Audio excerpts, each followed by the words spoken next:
Baik. Bismillahirrahmanirrahim. Alhamdulillahirabbil alamin. Wassalatu wassalamu ala asyrafil anbiya wal mursalin wa ala alihi washabihi ajmain.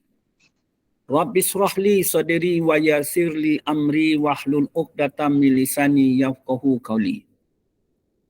Ila hadratin nabiyil Mustafa Muhammadin sallallahu alaihi wasallam wa ala alihi wa ansarihi wa zuriyatihi baitihi ajmain wa sairil anbiya wal mursalin wal malaikatil muqarrabin wa syuhada'i was salihin wa tabi'in tabi'ina lahum bi ihsan ila yaumiddin. Sayyul lillahumul Fatihah. A'udzu billahi minasyaitonir rajim. Bismillahirrahmanirrahim. Alhamdulillahi rabbil alamin. Ar-Rahmanir Rahim. Maliki yaumiddin. Iyyaka na'budu wa iyyaka nasta'in. Ihdinas siratal mustaqim. Siratal ladzina an'amta 'alaihim ghairil maghdubi 'alaihim waladdallin. Amin.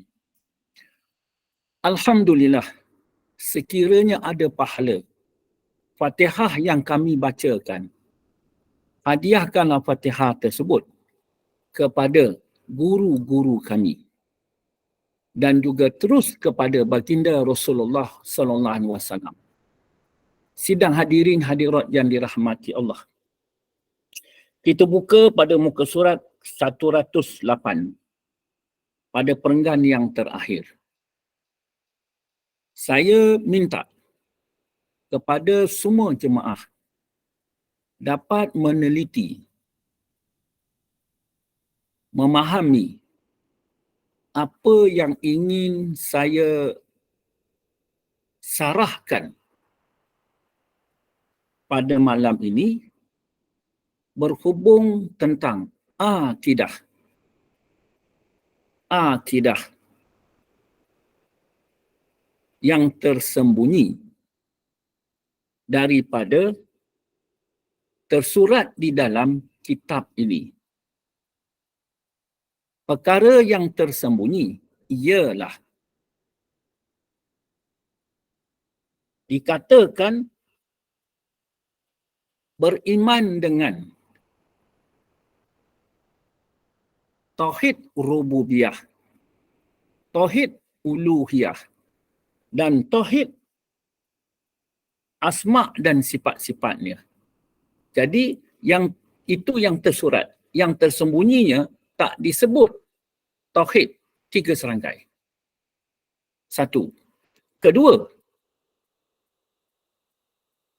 akidah Al-Imam Al-Maturidi dan juga Al-Imam Al-As'ari, akidah pun tersembunyi juga. Jadi kedua-dua perkara tersebut saling setuju menyetujui. Cuma kita kena faham, kalau kitab ini umpama lukisan yang cantik, yang indah, umpama lukisan yang cantik, yang indah, orang yang bersikap tabi'i, dia akan menilai lukisan tersebut. Cantiknya lah lukisan ini. Sebaliknya, orang yang bersikap ilmi, dia ingin tahu siapakah pelukis dia? Siapakah pelukisnya? Itu yang tersembunyi. Ya. Jadi itu yang saya katakan yang terang nyata, yang tidak terang nyata. 1. Kedua, kita menyebut nama-nama Allah Subhanahu wa taala. Mungkin juga beribu kali satu hari satu malam.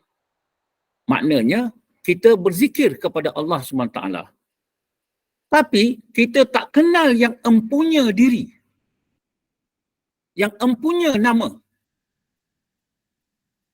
Itu yang kata tersembunyi, yang kita nak kenal.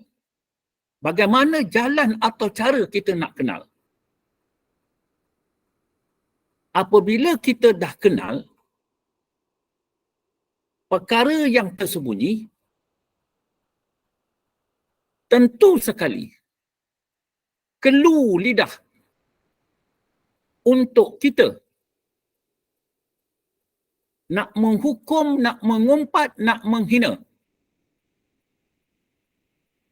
antara satu sama lain. Jadi kita kena faham-faham, teliti baik-baik. Saya diberi peringatan berhubung tentang kitab ni. Ustaz, kitab ni adalah kitab Tauhid 3 seranggai. Tauhid Rububiyah, Tauhid Uluhiyah dan Tauhid Asma' dan sifat-sifat. Ya. Jadi, apa kena mengenanya? Dia ada kena mengena juga. Tauhid dikatakan lahir daripada kelakuan-kelakuan sifat-sifat Wahabi. Namun, dalam perjalanan kita tu, dah sampai muka surat bawah ni, perkataan tu timbul. Betul. Itulah sebabnya saya bagi tahu kena betul-betul ambil perhatian. Ya, ambil perhatian. Dan saya akan jelaskan satu persatu kepentingan antara satu dengan lain. Supaya kita tu jangan terkeliru perkara tersebut. Jangan kita terpengaruh kepada lain-lain. Kalau kita berpegang pada satu guru tu lah. Jadi ustaz ni beribu. Faham dia bermacam-macam. Jadi ambil pada satu jalan. Baik. Kita lihat sini. Bismillahirrahmanirrahim. Dengan nama Allah yang Maha Pemurah, lagi amat mengesihani. Kemudian saya iringi dengan Bismillah, dengan Allah, dengan nama Allah, wabillah, dengan nama Allah, wallahu akbar, dengan nama Allah yang Maha Besar.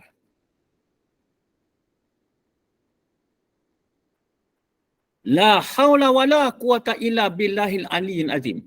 Tak ada daya upaya bagi aku, melainkan daya upaya Allah Subhanahu wa taala yang Maha Agung. Masya Allah, yang dikehendaki Allah. Semua lihat pada perenggan yang terakhir. Beriman dengan kewujudan Allah adalah bermakna, beriman dengan kewujudan Allah adalah bermakna beriman dengan rububiyahnya, beriman dengan uluhiyahnya, dan beriman dengan asma' dan sifat-sifatnya. Apa maknanya? Maknanya, kalau orang tidak beriman dengan rububiyahnya, tidak beriman dengan uluhiyahnya, tidak beriman dengan asma' dan sifat-sifatnya, bermaksud dia tidak beriman kepada kewujudan Allah Subhanahu wa taala. Dia tak beriman kepada kewujudan Allah Subhanahu wa taala. Benar tak? Benar. Tapi soalnya, siapa Allah itu? Saya pernah ditanya seseorang yang berpangkat kapten kapal terbang,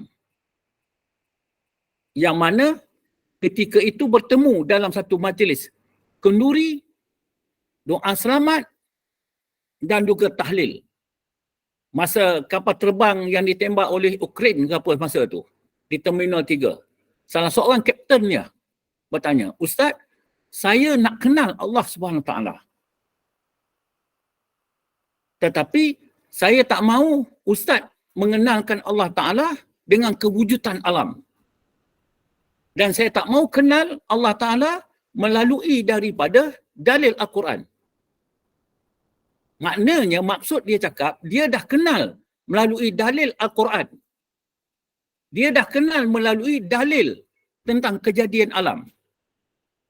Kita tengok tuan-tuan. Saya nak sarahkan tu panjang bab itu. Tapi nak menunjukkan kepentingan tu. Bukan kira lelaki, bukan kira perempuan. Tapi keimanan tu. Jadi dia kata, jika kita tidak beriman dengan rububiyah, tidak beriman dengan uluhiyah, tak beriman dengan asma' dan sifat-sifat, bererti dia tidak beriman dengan Allah. Ini berat. Pertama, kita nak kenal Allah tu dulu siapa? Kita nak kenal dulu sifat rububiyah tu apa? Kita nak kenal dulu tentang uluhiyah tu apa? Kita nak kenal dengan asma' tu apa? Dan kita nak kenal tentang sifat-sifatnya apa? Dan bagaimanakah jalan atau cara kita nak mengenal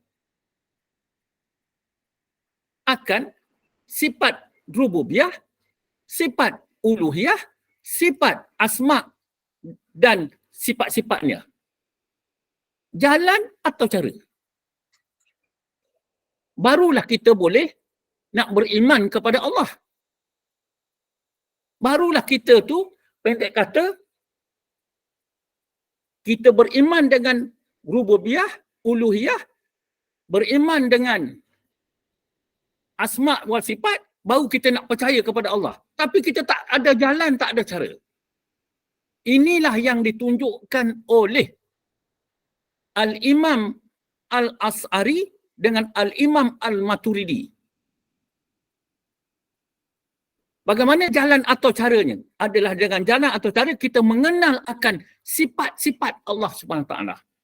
Tapi sebelum itu kita kena kenal dulu. Apa itu rububiyah? Apa itu uluhiyah? Apa itu asma' dan sifat-sifat?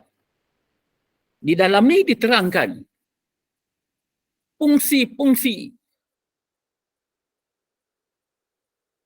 rububiyah, fungsi-fungsi uluhiyah, fungsi-fungsi asma' wal sifat. Tapi bukan jalan atau cara kita nak kenal tu. Adakah kita dengan apa? Beriman dengan kewujudan Allah. Tidak. Tapi kebanyakan orang, siapa Allah tu? Itu nama saja. Kan berat. Baik, saya teruskan dulu. Satu persatu. Setakat mana yang kita dapat. Kalau dah cuti minggu depan, lebih baiklah cuti. Sebab apabila kita masuk nanti, kita akan terus buka. Diharapkan juga mana yang sebelum ni ada mengaji tentang Tauhid 3 serangkai ini. Jadi dapat duduk faham baik-baik. Faham baik-baik. Jangan timbul hati tu, yang ini tak ada dalil, tak ada nas. Adalah bid'ah. Wah. Ya.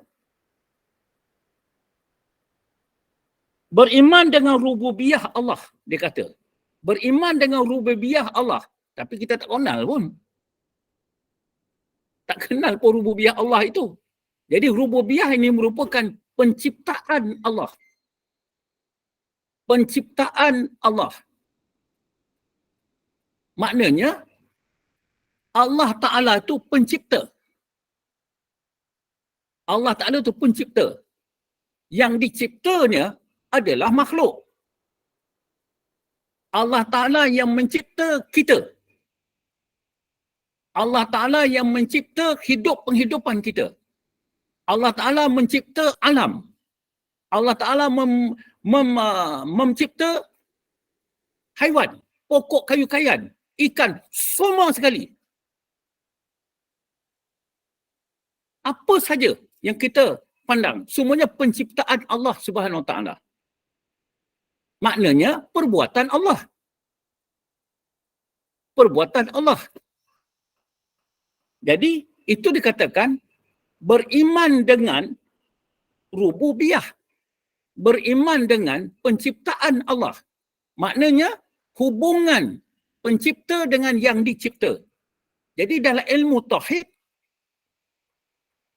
Al-Imam Al-As'ari dengan Al-Imam Al-Maturidi dikatakan iaitu bab takluk. Takluk ni hubungan antara pencipta dengan yang dicipta. Sama je. Itu yang kita nak faham baik-baik. Pencipta dengan yang dicipta. Kemudian apabila disebut pencipta, bagaimana kita nak kenal pencipta? Sudah pastinya lah kita jalan atau caranya kita nak kenal dengan sifat-sifat dia juga, dengan sifat-sifat Allah Ta'ala juga. Baru kita boleh kenal akan sifat dia. Fahami baik-baik. Tak ada jalan lain dah. Itu yang dikemukakan oleh Al-Imam Al-Maturidi dan Imam Al-As'ari. Mengenal sifat-sifatnya. Kita tak boleh nak membabi buta je macam tu. Lepas tu menghukum.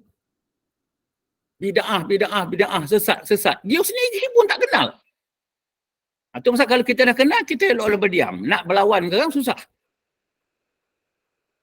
Jadi maknanya penciptaan ataupun perbuatan Allah Ta'ala. Maka jalan di sini kita nak kenal Allah Ta'ala melalui perbuatan dia. Boleh kenal kah? Kita menyangka sangkaan kita, ini perbuatan Allah. Melalui perkabaran, kita percaya. Tapi bukan kenal sebenar kenal yang ini perbuatan Allah. Kecuali kalau dia kenal akan sifat-sifat yang empunya perbuatan. Baru dia kenal. Maknanya sifat 20.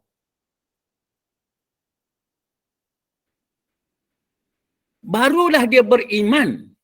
Dia beriman dengan perbuatan Allah. Bermaksud dia beriman dengan sifat Allah. Itu hakikatnya.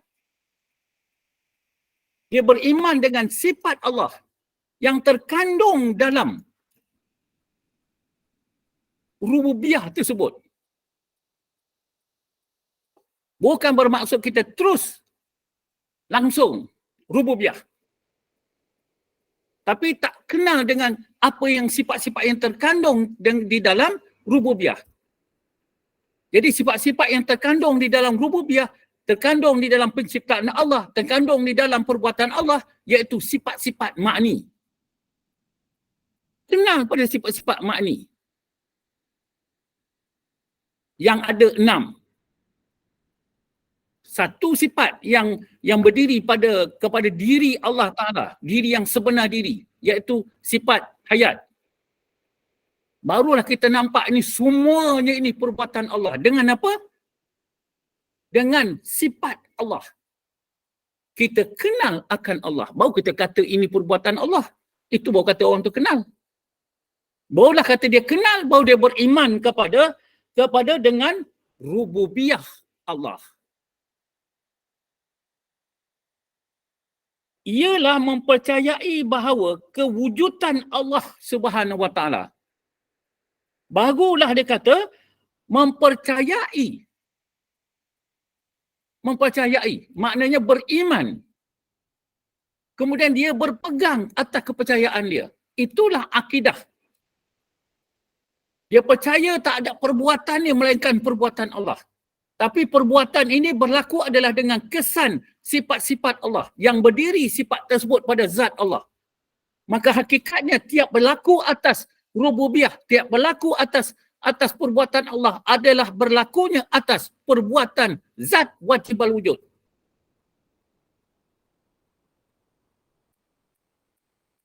Adalah yang mentadbir semua benda.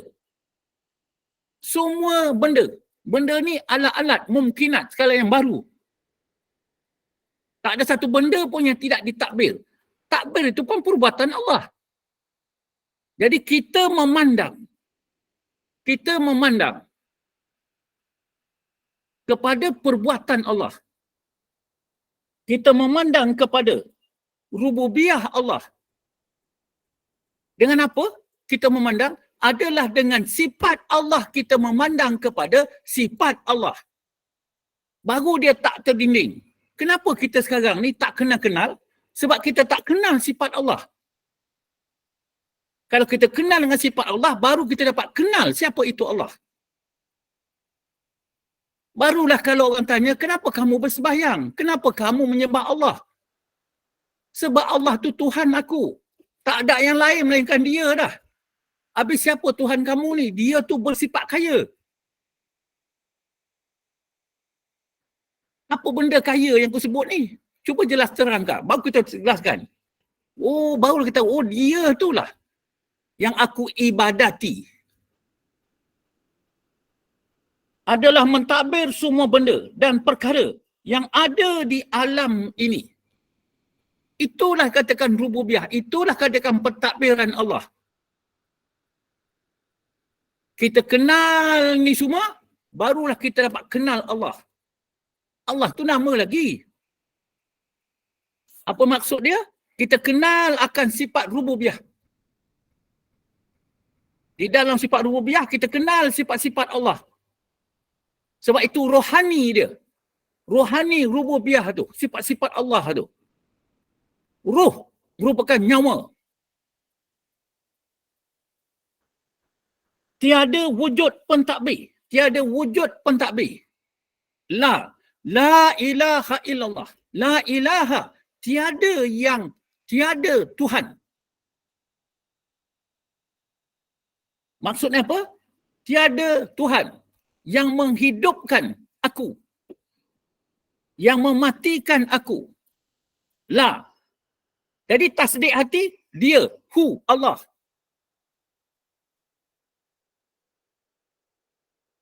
Satu nasihat, ingatan. Ustaz, saya tak berfaham lah apa Ustaz cakap ni. Atau kedua, saya tak faham lah Ustaz, apa yang Ustaz jelaskan ni. Kita ingat, itu halangan-halangan. Kita nak belajar. Habis bagaimana Ustaz? Aku kena istiqamah. Kalau aku tak dapat pun apa pengajaran Ustaz, aku dapat duduk bersama Ustaz. Baik, teruskan. Tiada yang wujud pentadbir yang lain untuk mentadbir alam ini. Maknanya la. Selain daripada Allah Subhanahu Wa Taala yang Maha Esa dan Maha Berkuasa. Disebut Maha Esa, maknanya Esa Allah Ta'ala. Esa zatnya. Esa asma'nya. Esa sifatnya. Esa perbuatannya. Itu yang Allah Ta'ala perintah kepada Nabi Muhammad SAW. Katakanlah wahai Muhammad, Allah itu Esa. Qul huwallahu ahad. Katakan Allah itu Esa. Makna Esa tidak berbilang-bilang pada asma'nya, tidak berbilang-bilang pada sifatnya, tidak berbilang-bilang kepada itu apa, kepada perbuatan dia. Barulah kita tu dapat tahu. Jadi makna kita tu kena kembali nak kenal sifat-sifat Allah. Maknanya dengan keesaan Allah Ta'ala dan juga dengan kekuasaan Allah Ta'ala, aku dapat kenal akan rububiyah Allah Ta'ala. Dalamnya tu, terkandung. Itu yang saya cakap, dengar elok-elok, berteliti baik-baik.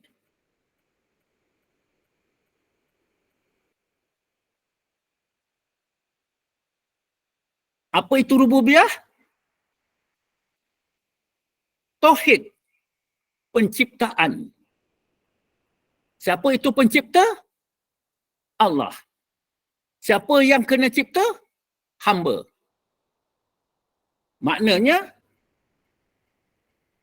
hubungan pencipta dengan yang dicipta.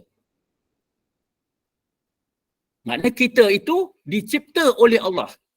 Allah Ta'ala itu qadim lagi azali.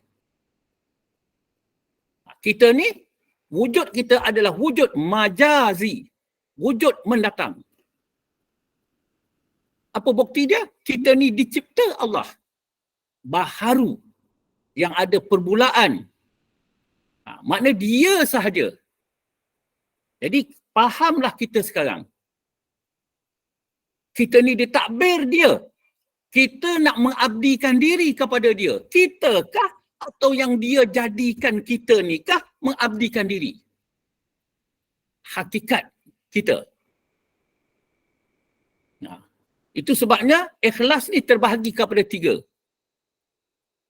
Ikhlas orang mubtadi, ikhlas orang muntahi, ikhlas orang mutawasid, ikhlas orang muntahi. Kita kena teliti baik-baik. Apa itu ikhlas orang mubtadi? Orang beramal beribadah kepada Allah. Apabila diperintah Allah, maka dia berbuat beramal beribadah kepada Allah. Mana dia buat kerana Allah.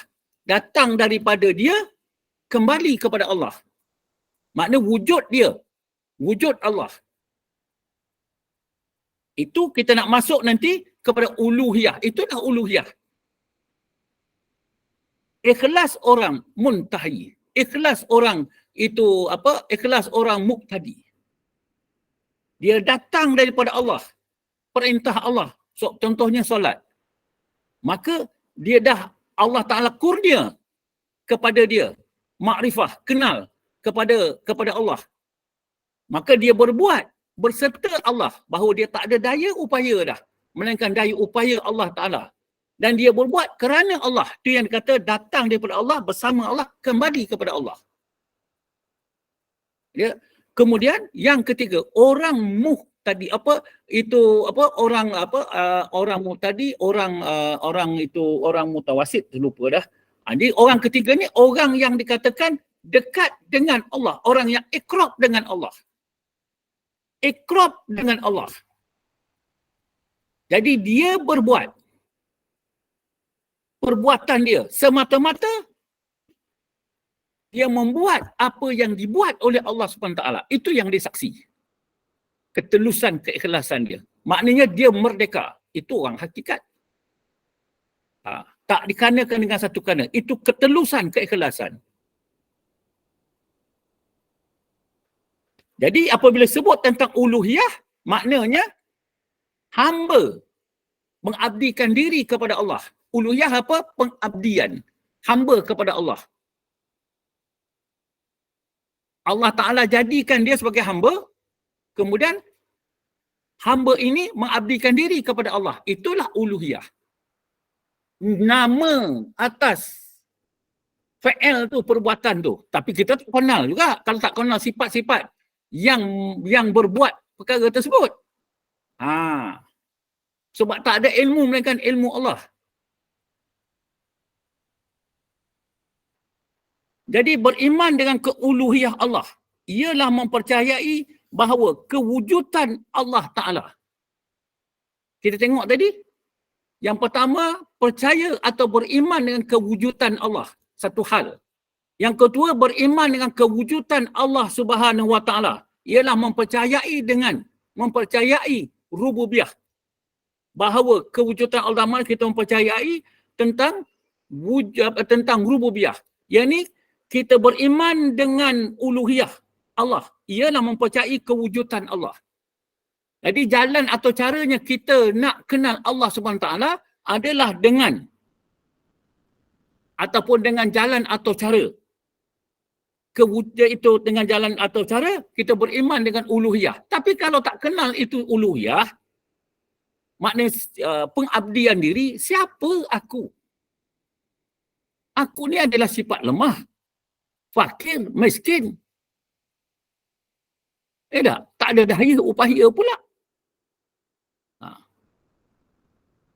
Yang aku buat mengabdikan diri. Itu sebab tadi kita nak kenal pula. Satu hal lagi, Tuhan yang aku sembah ni. Apakah keadaan Tuhan yang aku sembah? Beriman dengan uluhiyah Allah ialah mempercayai bahawa kewujudan Allah Ta'ala ialah supaya manusia itu menyembah Allah. Manusia itu menyembah Allah. Siapa itu manusia? Tentu kita jawab, aku. Akulah manusia. Akulah menyembah Allah. itulah makhluk berupa manusia. Manusia berupa makhluk berupa manusia. Siapakah yang bersolat? Akulah. Siapakah yang mengucapkan kalimah la ilaha illallah? Akulah. Tapi orang arif billah mengatakan yang mengucapkan kalimah la ilaha illallah ialah ilmu. Itu pentingnya kita duduk ni mengaji ilmu ni.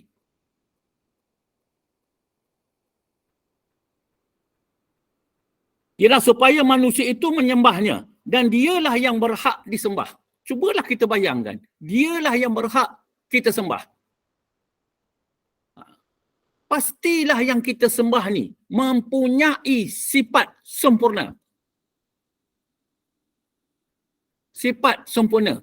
Dan juga mempunyai sifat kesempurnaan maha suci daripada sifat kekurangan. Bagaimana aku nak kenal dia? Tentulah aku nak kenal sifat-sifat dia. Nak kenal sifat-sifat dia adalah maha suci daripada kekurangan. Itulah Allah Ta'ala bagi Al-Quran kepada kita melalui kekasih dia Nabi Muhammad sallallahu alaihi wasallam. Disuruh baca, disuruh faham, disuruh itu. Tapi yang suruh Allah, yang nak bagi itu Allah. Itulah dibaginya kepada orang-orang yang terpilih. Dialah yang berhak disembah. Allah tu yang bersifat kaya Allah Ta'ala. Barulah aku percaya dia. Barulah aku mengabdikan pada dia. Barulah aku bertakwa kepada dia. Pasal lain tak ada, dia saja yang ada. Kenapa kau bersembahyang? Kenapa kau menyembah Allah? Allah tu Tuhan aku. Baik, siapa Tuhan engkau ni? Tuhan aku ni bersifat kaya.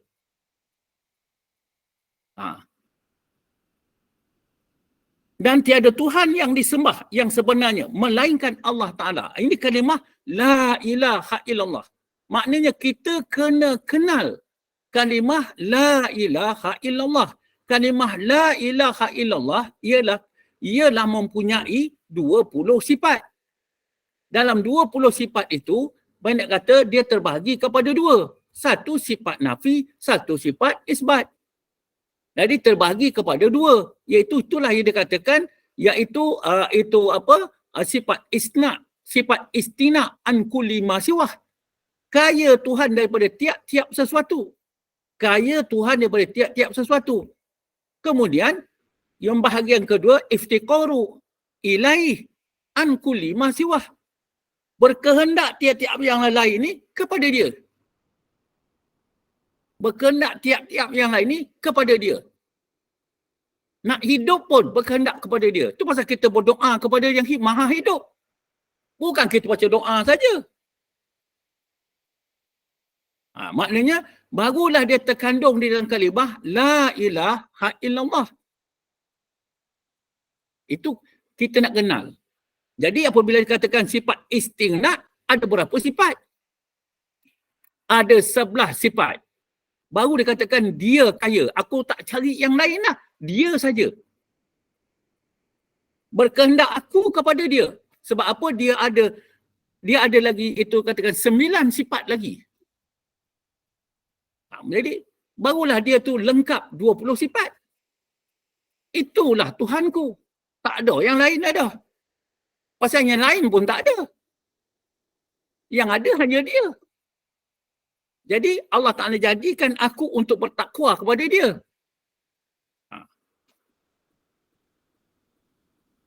Jadi insya-Allah, pasal saya fikir tajuk pada malam ni agak berat. Saya tidak berkeinginan untuk nak menyambung.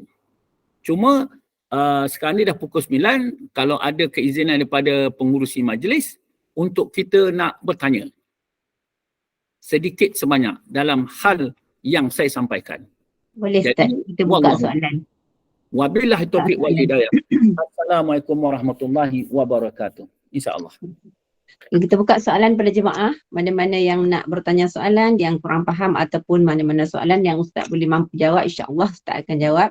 Silakan.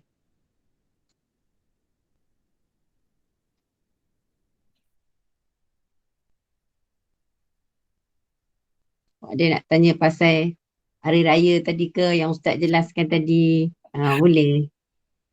Boleh insya-Allah. Boleh. Ha. Jadi Ustaz ada Assalamualaikum berhari Ustaz. raya. Okey, Waalaikumsalam warahmatullahi wabarakatuh. Ya. Ustaz, Ya. saya nak tanya ni, bab puasa ni kan hari Tarwiyah tu kan 8 Zulhijjah, tapi di Mekah kan depa dah sambut raya 8 Zulhijjah tu. Macam mana tu Ustaz? 8 dengan 9 kan kita Ya. puasa kan. Ya. Tapi dekat Mekah tu kan awal depa raya. Betul. Baik. Kita ni tiap-tiap satu negara ada pemerintah. Ada pemerintah. Jadi kita ikut pemerintah kita. Dan pemerintah pula tentu sekali dia mempunyai alasan-alasan yang mempunyai alasan-alasan yang boleh diterima tentang alasan tersebut. Kenapa dan mengapa kita masih berpuasa, orang sana dah raya. Sama juga dalam bulan Ramadan. Tak? Makna kita ikut pemerintah. Walaupun orang dah berhari raya. Pemerintah kata belum berhari raya. Jadi maknanya kita tu tak cukup lagi pada segi masa dan juga itu waktunya. Kalau misal kata hari raya Aidilfitri, sungguh pun dah nampak anak bulan dekat celah pelepah itu kurma tu. Dah nampak. Tetapi garisannya belum lagi langkau. Makna masih lagi dalam bulan Ramadan. Tak ada lagi dalam bulan Syawal. Itu pasal kita tu kena puasa lagi. Walaupun dah bukan mana nampak anak bulan terus.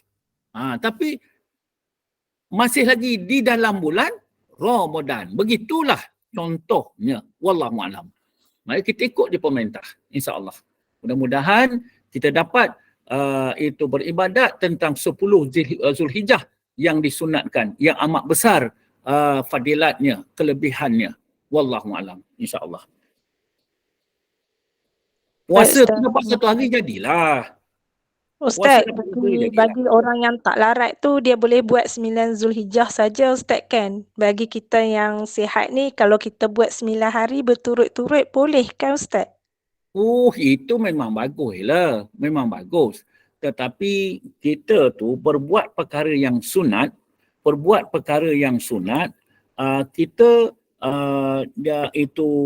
kita kena ingat sebelum sunat ada wajib. Makna kata perbuatan yang wajib. Sekarang kita buat itu perbuatan yang sunat. Jadi kalau 9 hari itu bukannya satu kefarduan. Makna satu hari. Sunat. Tetapi di dalam kita berbuat sunat ada kefarduan. Fardu. Kalau nak kita bayangkan, katakan saya pergi ke rumah itu Asmah di sini. Melayan tetamu adalah fardu. Maknanya kita kena tinggalkan puasa. Itu sunat saja. Makna kita kena layan tetamu. Yang kita tidak menunjukkan riak. Walaupun saya datang kata pukul 4 petang. Dah dokek dah nak berbuka puasa ni. Tetapi kita melayan tamu. Tak menunjukkan muka kita ni dah letih nak meninggalkan puasa atau ketelusan terbaik. Tapi kita beramal beribadat, maksud saya kita mengikut hukum. Hukum taklif yang 5. Itu amal ibadat. Jadi maksud saya sini, boleh berbuat kalau sampai 10. Tapi faham-fahamlah. Kalau kita berumah tangga, kita ada suami, kita ada anak-anak, kita ada jiran, ada. Tapi kalau hari raya, kalau puasa Ramadan, semua puasa, itu tak apalah. Ini kita puasa apa semua. Wallahualam. Itu pasal ganjarannya besar. Wallahualam. Baik, ada apa-apa pertanyaan? Baik Ustaz, selain itu saya nak tanya satu soalan lagi. Di bulan Zulhijjah ni 9 hari, kalau kita niatkan ganti puasa Ramadan, adakah puasa sunat tu automatik masuk ke dalam puasa wajib kita tadi? Terima kasih. Baik. Itulah saya cakap, puasa Ramadan, puasa wajib. Puasa Zulhijjah, puasa sunat. Itu pun dah menunjukkan bahawa wajib dengan sunat. Itu persoalannya, bolehkah kalau aku buat puasa sunat dalam bulan Zulhijjah, terlepas bulan itu puasa qada, itu persoalan. Ataupun kalau aku buat puasa qada, dalam 10 hari dalam Zulhijjah, adakah aku akan dapat fadilat 10 itu fadilat dalam bulan Zulhijjah? Persoalan itu. Tetapi jawapannya, apabila kita tu teringat bahawa aku ada qada puasa, dahulukan qada puasa, berhubung tentang ganjaran atau sebagainya, itu nombor 2. Sebab apa? Hubungan aku dengan Allah Subhanahu Wa Taala adalah tergantung dengan sebab puasa qada. Jadi jangan diingat bahawasanya ada pendapat mengatakan kalau aku puasa ganti dalam bulan Zulhijjah ni, maka aku juga dapat puasa sunat. Itu pendapat dia. Dan setengah pula pendapat kalau aku buat puasa sunat ni maka terangkat pula puasa qada. Jadi itu pun lagi tak betul. Habis mana yang betulnya? Aku qada puasa. Aku dah ingat sekarang, aku qada. Aku hentikan dulu solat puasa sunat. Buat dulu qada puasa. Itu yang betul. Sama juga sembahyang. Aku teringat aku ada tertinggal sembahyang. Tinggalkan semua sekali. Kena buat qada sembahyang. Wallahu a'lam. Baik, ada apa-apa lagi? Bagus ya pertanyaan tu fiqh macam ni, sikit-sikit macam ni. Semua dapat dengar. Baik Ustaz, jadinya selama 9 hari ni saya niat qada je lah Ustaz kan. Qada saja. Okay. Baik, ada apa-apa pertanyaan lagi? Assalamualaikum Ustaz. Waalaikumsalam. Macam mana dengan yang puasa 6 dengan puasa ganti tu, dia orang kata boleh sekali kan? Itulah saya cakap. Pendapat alim-alim ulama ni. Alim-alim ulama. Dia beginilah, ya, alim-alim ulama ni, dia dah alim. Kemudian ulama, dia mengamalkan amalan dia.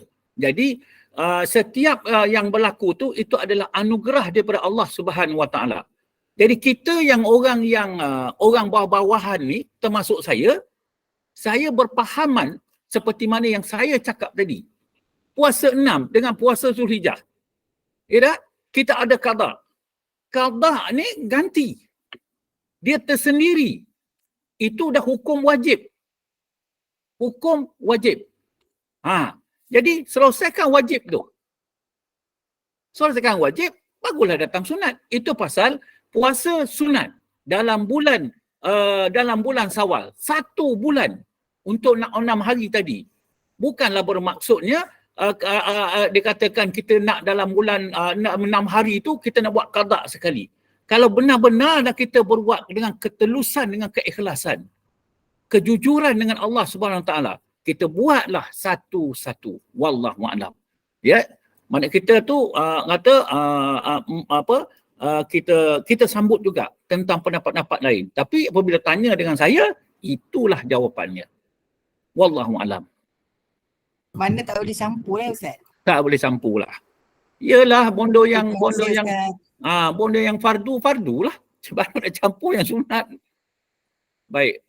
Saya nak tanya berkenaan dengan puasa juga tadi.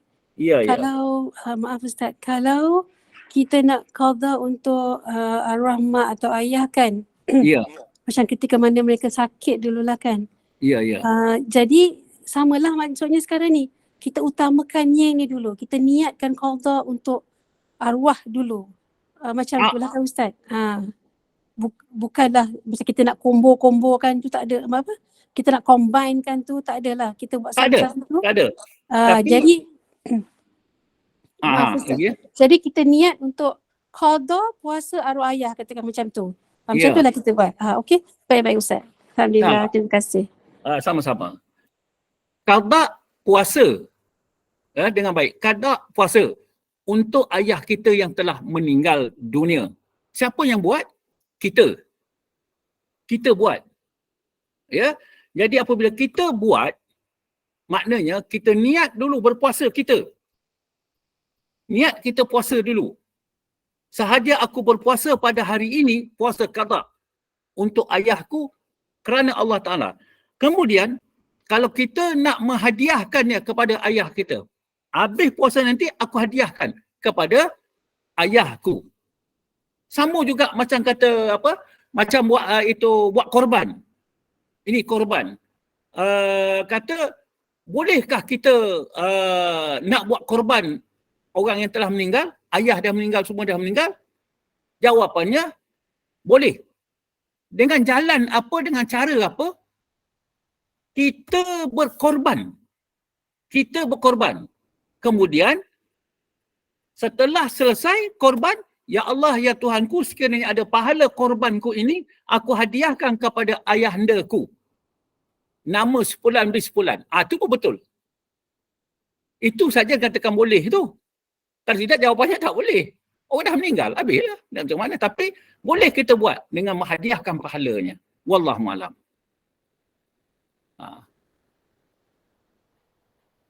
Baik, ada apa-apa lagi? Ada lagi tak soalan?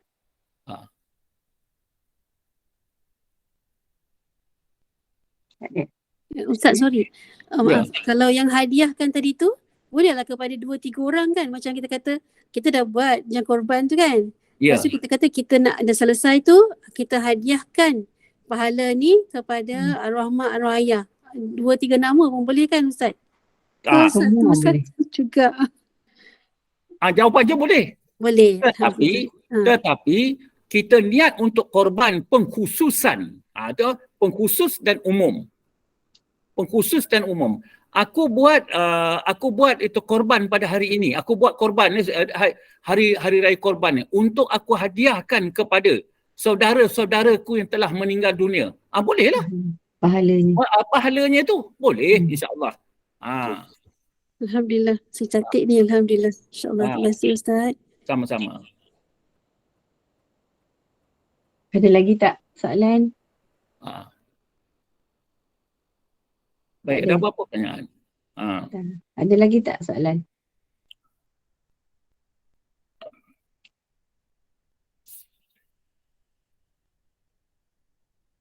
Tak ada. Tak ada kita tutup Ustaz. Malam ni tak ada kelas lagi ke selepas ni? Ada 9 suku Ustaz. Malaysia.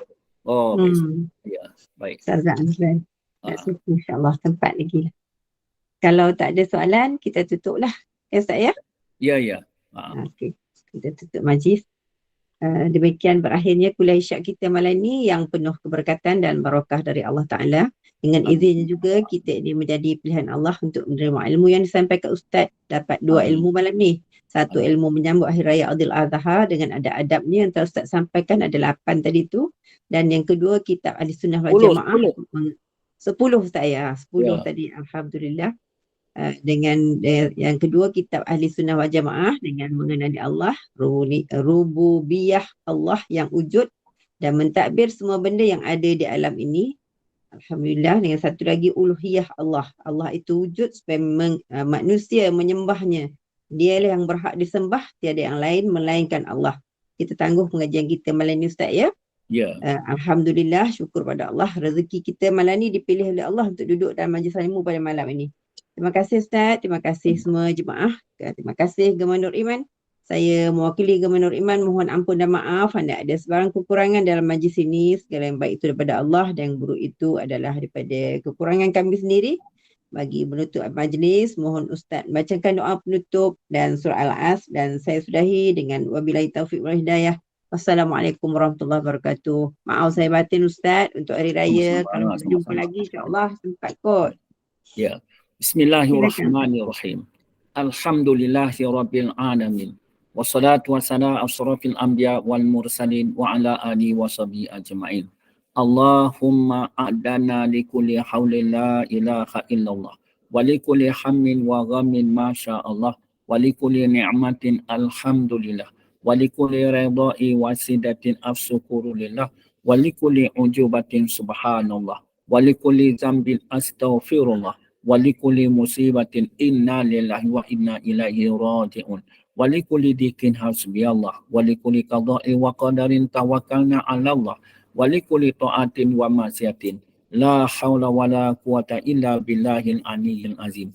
Walhamdulillahi rabbil alamin. Bismillahirrahmanirrahim. Wal asr innal insana lafi khusr illa allazina amanu wa amilus solihati wa tawasaw bil haqq wa tawasaw bis sabr. InsyaAllah yang baik itu datang daripada Allah SWT. Jika dia dapat kekurangan-kekurangan, kelemahan-kelemahan adalah datang pada diri saya sendiri. InsyaAllah kita berjumpa pada masa waktu yang akan datang. Khususnya lepas raya ya, kita jumpa ya. InsyaAllah. Allah. Raya Kak Ustaz, raya ni ramai juga yang Betul, betul.